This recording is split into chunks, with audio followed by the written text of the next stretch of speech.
संजय राऊतांनी पंतप्रधान मोदींवर हल्लाबोल केलेला आहे। मोदींनी पवारांना खुर्ची देणं हे ढोंग असल्याचा टोला राऊतांनी लगावला। मोदी भटकती आत्माच्या बाजूला कसे बसले असा खोचक टोला राऊतांनी लगावला। मोदींनी आदर दाखवण्याचं केवळ नाटक केल्याचाही घणाघात यावेळी राऊतांनी केलाय। पाहूयात। यहाँ के एक बड़े नेता ने अपनी महत्वाकांक्षा के लिए ये विपक्ष को ही अस्थिर नहीं करते, ये आत्मा कुछ भी कर देती है। वो अपनी पार्टी में भी ऐसा ही करते हैं और ये आत्मा ऐसा करती है परिवार में भी कर देती है।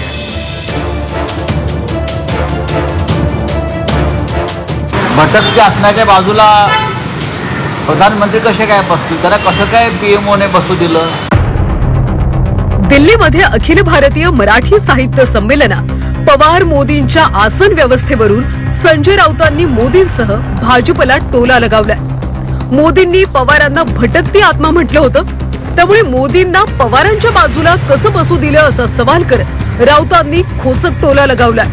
यहाँ के एक बड़े नेता ने अपनी महत्वाकांक्षा के लिए इस खेल की शुरुआत की। ये विपक्ष को ही अस्थिर नहीं करते, ये आत्मा कुछ भी कर देती है। वो अपनी पार्टी में भी ऐसा ही करते हैं और ये आत्मा ऐसा करती है परिवार में भी कर देती है। और 19 में तो उन्होंने जनादेश को ही इतना बड़ा अपमान किया, वो महाराष्ट्र की जनता भली भांति जानती है। और आज सिर्फ महाराष्ट्र को अस्थिर करना ही आत्मा को संतोष नहीं होता है, देश में अस्थिरता पैदा करने का खेल चल रहा है। मला असं वाटलं की मोदी बसणार नाहीत त्यांच्या बाजूला। भटकत्या आत्म्याच्या बाजूला प्रधानमंत्री कसे काय बसतील, त्याला कसं काय पीएमओने बसू दिलं। भटकती आत्मा आहे ना, तुम्ही जे म्हणताय आदर सन्मान मान, हा एक व्यापार आणि ढोंग असतो, तेवढ्या पुरता। एखाद्या विषयी आदर सन्मान मान असतं। आता मोदींना हिंदुहृदय सम्राट बाळासाहेब ठाकरे यांच्याविषयी फार आदर सन्मान मान आहे असं ते नेहमी भाषणात सांगतात, पण बाळासाहेब ठाकरेंची निर्मिती असलेली शिवसेना त्यांनी निर्दयपणे फोडली ना, तोडली। शरद पवारांचा कष्टातून उभा केलेला पक्ष मोदींनीच फोडला ना, तो कसला आदर सन्मान मान।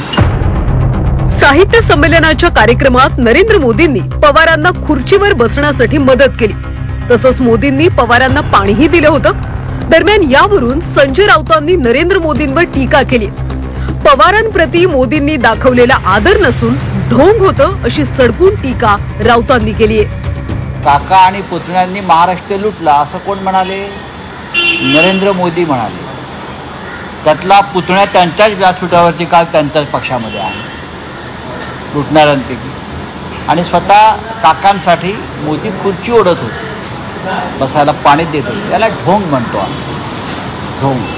ज्याच्याविषयी खरा आदर आहे तिथे राजकारण होत नाही। काल सुद्धा साहित्य संमेलनाच्या व्यासपीठावर 2-5 मिनिटासाठी का होईना एक व्यापार झाला, एक राजकारण झालं। महाराष्ट्रानं फार ते गांभीर्यानं घ्यायचं गरज नाही। मोदी साहेब हे खूप मोठे नेते आहेत, आता सगळ्यांना समाविष्ट करून सगळ्यांना सोबत घेऊन चालणारे नेते आहेत, आणि त्यामुळे त्यांचे वैयक्तिक संबंध हे सगळ्यांबरोबर चांगले असतातच, आणि ते सगळ्यांचाच आदर करतात। कुठच्याही पक्षाचा नेता असेल, कुठच्याही पक्षाचा कार्यकर्ता असेल, प्रधानमंत्री म्हणून ते सगळ्यांचाच आदर करतात। एकनाथ शिंदेंना शरद पवारांच्या हस्ते महादजी शिंदे पुरस्कार देण्यात आला होता। दरम्यान यावरून देखील राऊतांनी शरद पवारांवर टीकास्त्र डागलं होतं, आणि आता मोदी आणि पवारांच्या भेटीवरून राऊतांनी निशाणा साधला। त्यामुळे भेटीवरून ठाकरेंच्या शिवसेनेनं धास्ती घेतलीये का असा प्रश्न उपस्थित होतोय। ब्युरो रिपोर्ट, झी 24 तास, मुंबई।